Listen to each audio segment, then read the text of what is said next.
آج کل ایک بہت بڑی پریشانی ماں باپ کے لیے یہ ہے کہ بچوں کی یادداشت بڑی کمزور ہو گئی ہے۔ بہت سارے والدین اس بات کو دہراتے ہوئے نظر آتے ہیں اور اس بارے میں وظائف پوچھتے ہیں۔ یادداشت اور حافظہ اللہ تعالیٰ کی بہت بڑی نعمت ہے۔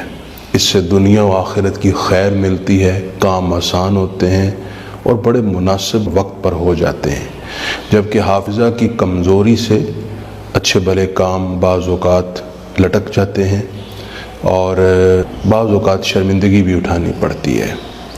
اللہ تعالیٰ نے اس امت کو حافظہ کی دولت پوری فیاضی کے ساتھ عطا فرمائی۔ حضرت قتادہ رضی اللہ عنہ سے روایت ہے کہ گزشتہ امتوں کو اتنا حافظہ نہیں ملا جتنا اس امت کو نصیب ہوا ہے۔ اس امت میں حافظے کا یہ عالم تھا کہ پورا قرآن مجید بہت مختصر وقت میں حفظ کر لیا جاتا، لاکھوں اشعار فی البدیع، اور بغیر ان کو کتابی صورت میں محفوظ کیے پڑھے بھی جاتے، محفوظ بھی رکھے جاتے تھے۔ حضرت امام محمد رحمہ اللہ نے ایک ہفتے میں قرآن حفظ کیا۔ امام اعظم ابو حنیفہ ہزاروں حدیث کے حافظ تھے اور اس سے آپ نے لاکھوں مسائل کا استنباط کر کے امت کو تحفہ دیا۔ امام احمد بن حنبل کو 10 لاکھ احادیث سند اور متن سمیت یاد تھی۔ امام بخاری کو 6 لاکھ احادیث سندن اور متنن یاد تھی۔ اسی طرح سفیان بن عیینہ بہت معروف محدث ہیں، صرف 4 سال کی عمر میں جبکہ بچے ناظرہ پڑھنا شروع کرتے ہیں یہ حافظ قرآن ہو چکے تھے۔ حضرت خواجہ قطب الدین بختیار کاکی کی جب عمر 4 سال 4 ماہ اور 4 دن ہوئی اور ان کی رسم بسم اللہ تھی، جو درویشوں کا طریقہ ہے کہ 4 سال 4 ماہ اور 4 دن کی عمر میں بچوں کو بسم اللہ پڑھاتے تھے۔ حضرت خواجہ غریب نواز اور قاضی حمید الدین ناگوری بسم اللہ پڑھانے آئے تو حضرت خواجہ قطب الدین بختیاری کاکی نے اتنی عمر میں پورے 15 پارے سنا دیے۔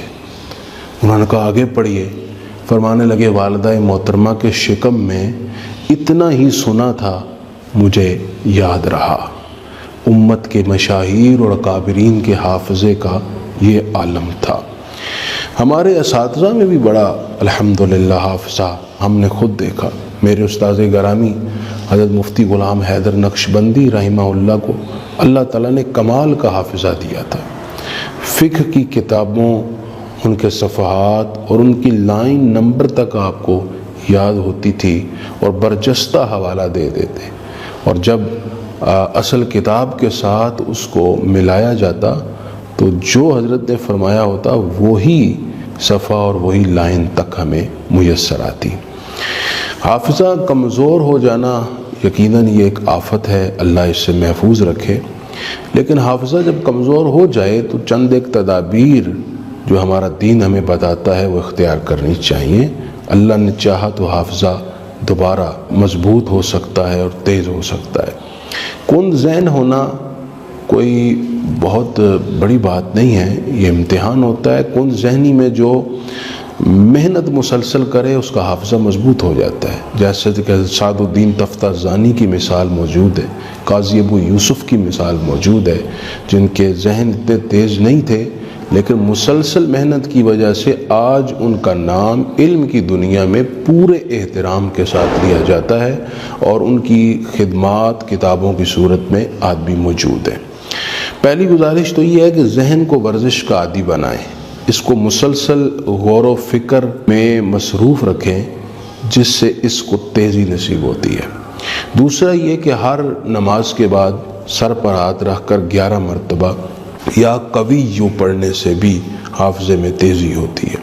تیسری گزارش یہ ہے کہ ماں باپ روزانہ صبح پانی پر 41 دن تک 21 مرتبہ یا علیم پڑھ کر دم کر لیا کریں اولاخر درود شریف کے ساتھ، اور نہار منہ بچوں کو یہ پانی پلائیں، اگر بڑے ہیں تو ان کو بھی پلائیں، اس سے حافظہ مضبوط ہوگا۔